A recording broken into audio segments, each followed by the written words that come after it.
Hello and welcome to this video tutorial. Today we're looking at creating charts that don't make you look stupid. They don't make you look like you don't understand things. I have a small selection of data here. These are gross sales by product for a year, that's 2022. This is the monthly average, and this is the stores in Canada, California, and other West Coast stores. They're broken up by the types of sales: computer, software, consulting, and telephony. Now, if we want to create a chart to show this data, the first thing we need to ask ourselves is, what are we actually interested in? I'm going to show you 4 potential charts. Here we're looking at simple column charts, and here we're looking at a stacked column chart. In this one, we're looking at who's selling computers. Well, obviously Canada is selling less than anybody else. This is software, this is consulting, etc. Now over here, we're actually having a look at what's Canada selling. So these are all the Canada data. It's the exact same data, it's just presented differently. You'll need to decide how you want to present your data, and that's going to be determined by what are you trying to tell somebody with this chart. Now down here is another look at this. In this case, we're looking at the total computer sales and how it's being broken up by the individual locations: Canada, California, and the other West Coast. But then we can also look at this by geography, so we could have a look at the total sales for the Canada area. So these are the total sales. They're obviously much less than every other area, and they're made up of these component parts. So before you can create a chart, ask yourself, what am I trying to show somebody from this data? This is a really nice data chart if you're looking at comparing offices, for example. It's actually going to show you some really good data, probably better than this chart over here. So just think in terms of, what do I want to show? Now, none of these are particularly good charts. We're going to have a look at creating something that looks a little bit better, but we're going to choose one of these formats. So I'm going back to my data. To create a chart, I'm going to select over all the column headings, all the data, and all the row headings. Then we're going to the Insert tab, and there's an option here called Recommended Charts, and I suggest that you use it. Now, the first rule of creating charts that don't make you look stupid is to never use a chart that you don't understand. And typically the charts at the very top of this dialog, the more simple ones, are going to actually be the smarter ones.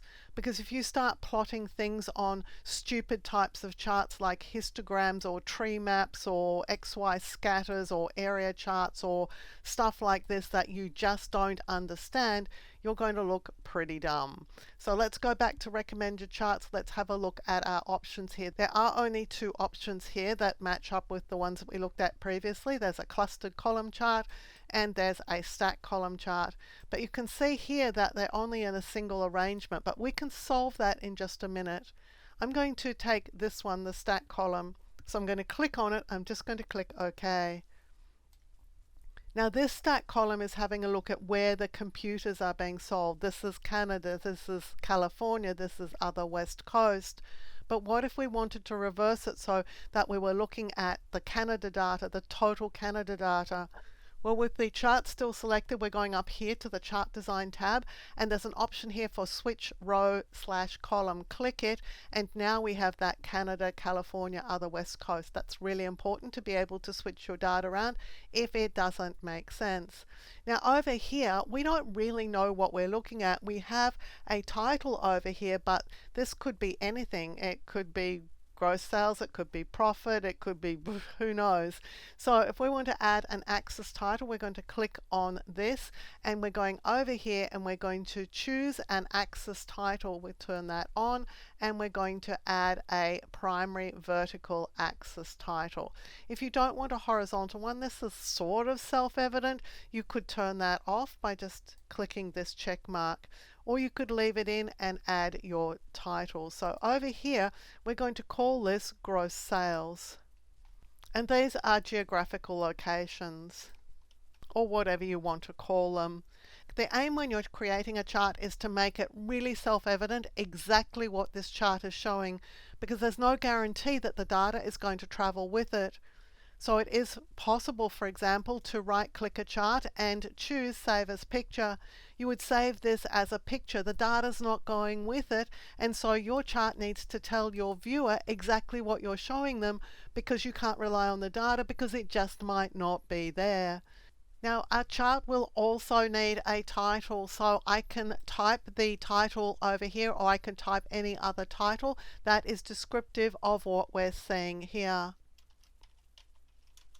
This data is selectable, so if you wanted to, for example, put this in italics, then you can select it, go back to the Home tab on the ribbon, and just make that italics. You could also change its color. Now, the other thing we might want to do with this chart is to widen these bars a little bit, the stacked columns a little bit. So I'm going to click on one of these. It doesn't matter which, but you will want to make sure that all these elements that are the same color are selected, because if you click once too many times, you'll see that I've only selected this data point and these two are no longer selected.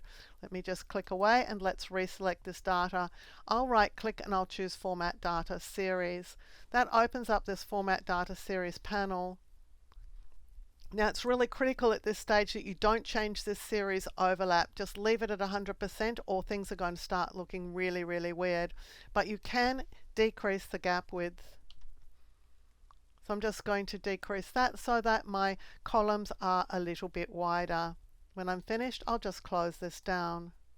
This is a pretty simple chart, but that's just fine because simple means that your audience can actually understand it.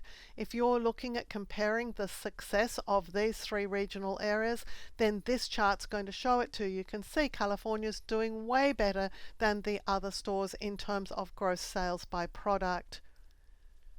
You can also see what's being sold in California. You can see the varying contributions that consulting and telephony are making compared to computers and software.